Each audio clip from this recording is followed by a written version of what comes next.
Comienzo preguntándome por qué los empleados no son eficientes. ¿Podríamos aumentar la productividad de los empleados? Teniendo en cuenta que estamos en un libre mercado donde cualquiera puede pagar más y eso nos hace pensar que si te pago más tengo mejor productividad. ¿No es lógico que paguemos más para tener más productividad? Suena lógico, pero eso pensaba yo hasta que vi un video de TED sobre la motivación y el rendimiento.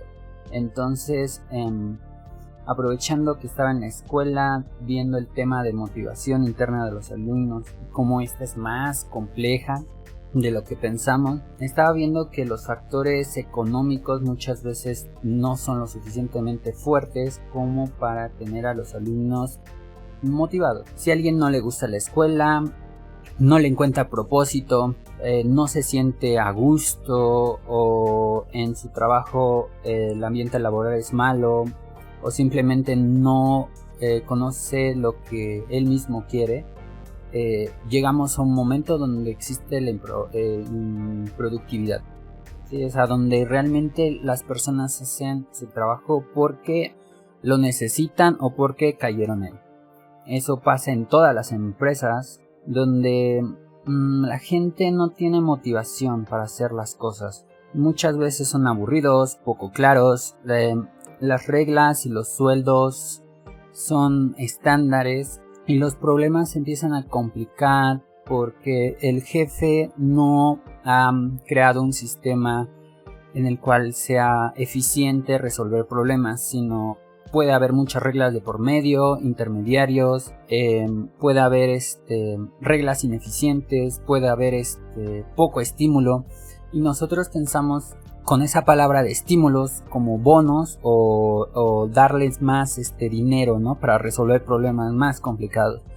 Pero no siempre es así. Pongamos un ejemplo. Tengo una empresa que le va bien y quiero aumentar mi productividad. Voy mejor. No necesariamente necesito que trabajen como esclavos, sino lo que necesito es que aumenten y que sean más eficientes. Pero ¿no les pasa que, por ejemplo, en la película de Monster Inc., el personaje malvado del cangrejo, que no me acuerdo cómo se llama, dice eso de haré lo necesario para salvar esta compañía? Y realmente viendo cómo funcionaba su sistema de trabajo, donde eran gritos y gritos y gritos, nadie se cuestionaba si había una forma más eficiente de crear energía. Eso pasa porque está muy estructurado su forma de trabajar, lo cual no deja que ninguna idea nueva crezca o se plantee, por lo cual solo se enfoca en seguir ese mismo método. Y ese mismo error pasó en esa película, en lo cual los gritos eran la única forma de resolver ese problema, cuando no era así, cuando había otras formas más eficientes de resolver ese problema.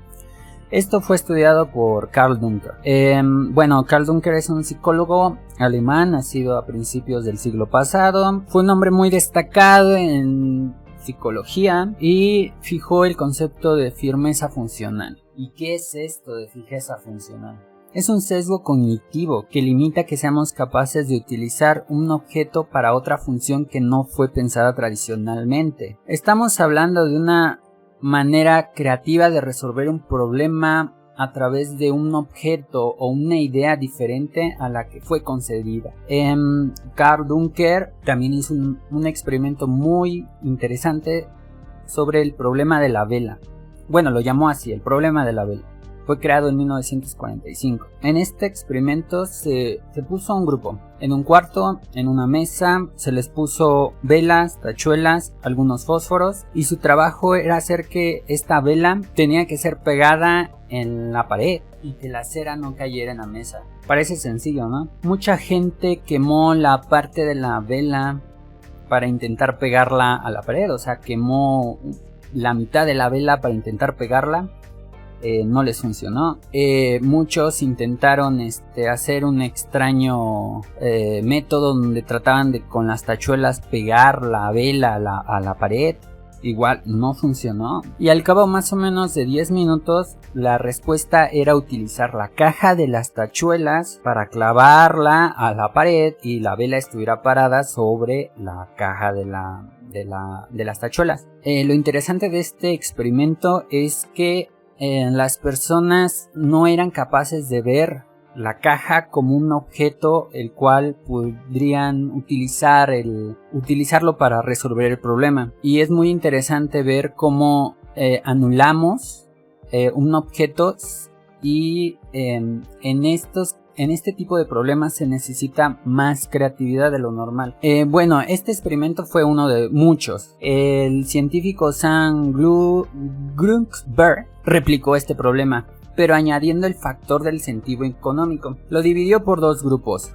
En un grupo había incentivos económicos y en el otro ninguno. En el otro eran, vamos, todos de a gratis, solo hagan este experimento, háganlo normal.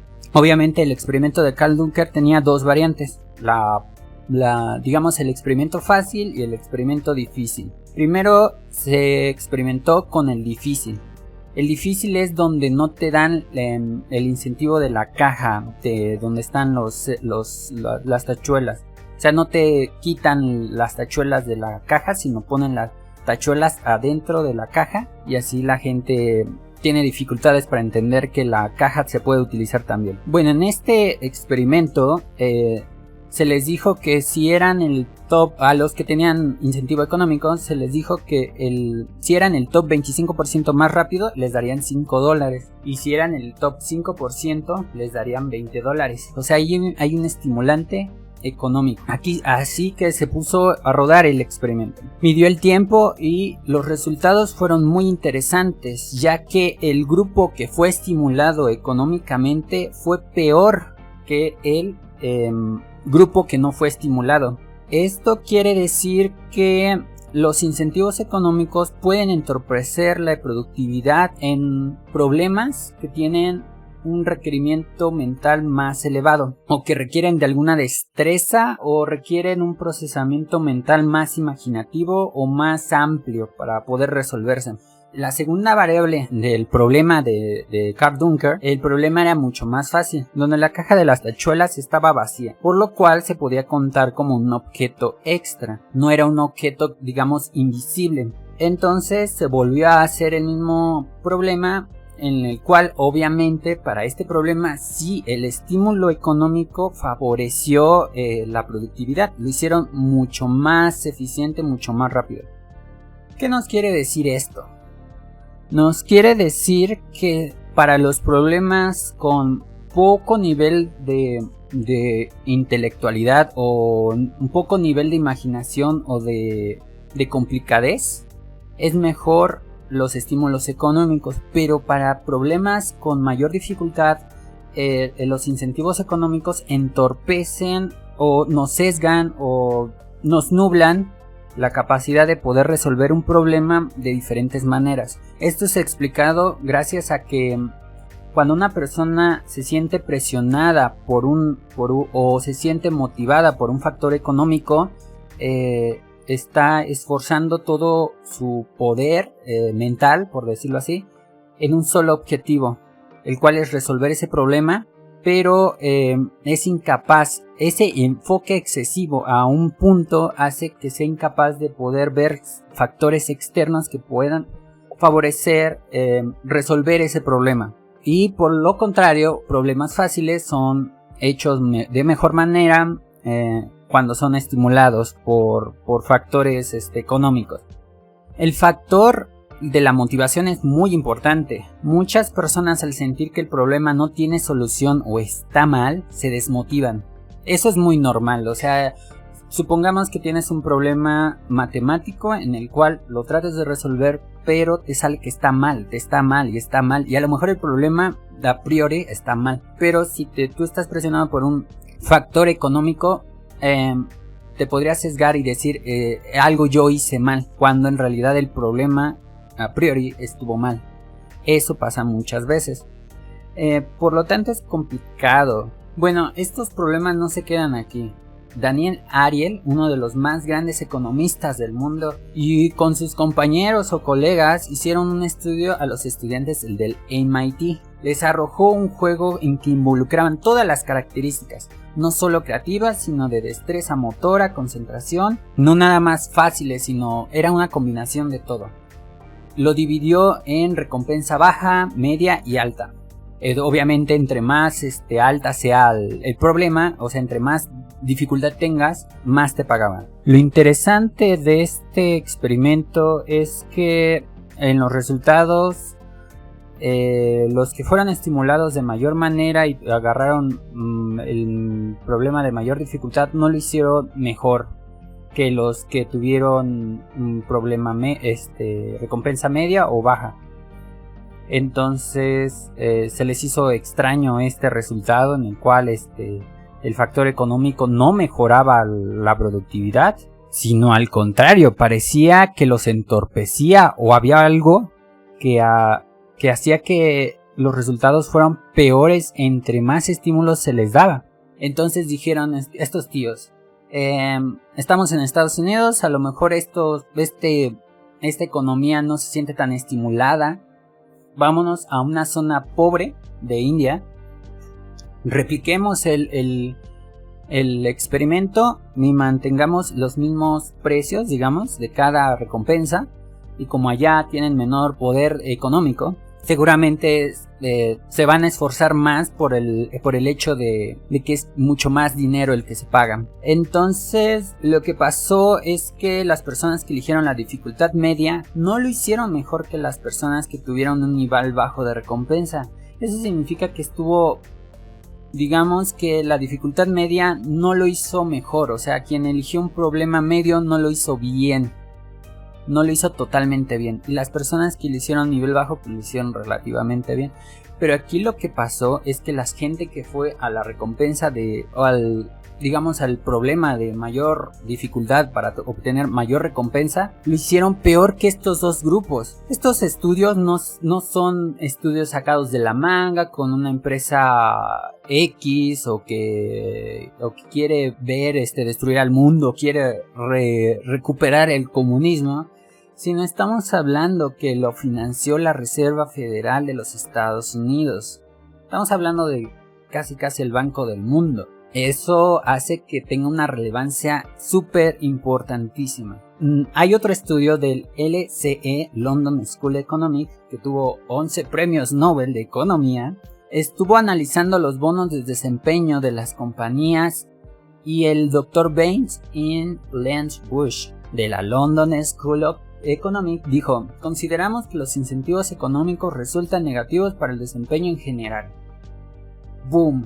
Por lo tanto, plasma que el tema está muy bien estudiado. Esto ya tiene más de 60 o 70 años estudiado. Por lo tanto, queda plasmada que la gente necesita motivadores más grandes que factores económicos. Esto también es explicado porque con anterioridad en el siglo pasado los trabajos eran más mecánicos, por lo tanto tenían poca dificultad. Mantener ese estímulo económico funcionaba para los trabajos que eran demasiado mecánicos, que no requerían demasiada dificultad mental.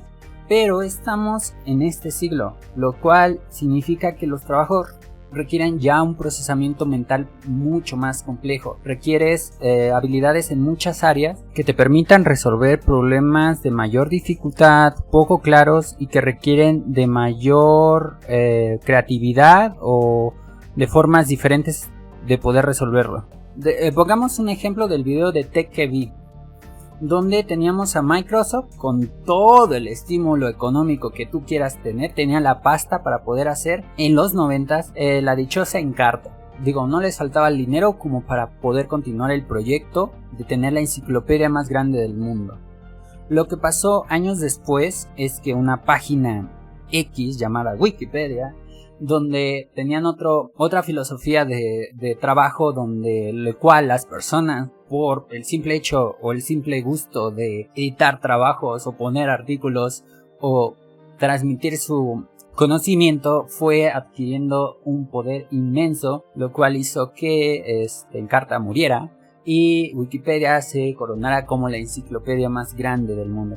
¿Eso qué nos quiere decir? Esto queda como reflexión final, ya hablando de la reflexión que puse para la escuela y también para los que tratan de empezar a estudiar o empiezan a pensar en qué carrera estudiar. Muchas personas están pensando en qué carrera estudiar por el factor económico. Entonces Con los ejemplos anteriores nos podemos dar cuenta que si vamos en ese camino seguramente vamos a ser improductivos. Entonces los incentivos económicos son importantes, pero nos pueden enceguecer con respecto a cómo resolver problemas de mayor complejidad. Esto está muy bien estudiado y esto no quiere decir que los empleos deben de ser mal pagados, sino se refiere a que deben de tener una paga correcta, pero no debe de incentivarse que eso sea el propósito para resolver esos problemas, sino que realmente sea una motivación general, real y fidedigna. Eso nos quiere llevar al factor alumnos. Eso en el factor alumnos y escuela se refiere a que un alumno no debe de pensar en terminar la prepa o la universidad o su carrera por pasarla o por obtener el papel, sino realmente por la motivación real, por el estudio, por aprender, por tener estas ideas creativas que puedan resolver problemas de los empleados o resolver problemas del mundo de manera creativa, real y poderosa. Por eso es importante que nos sintamos motivados. No solo es cuestión de productividad, sino el de bienestar social, bienestar emocional, y todos esos factores pueden producir una mejor productividad para los empleados.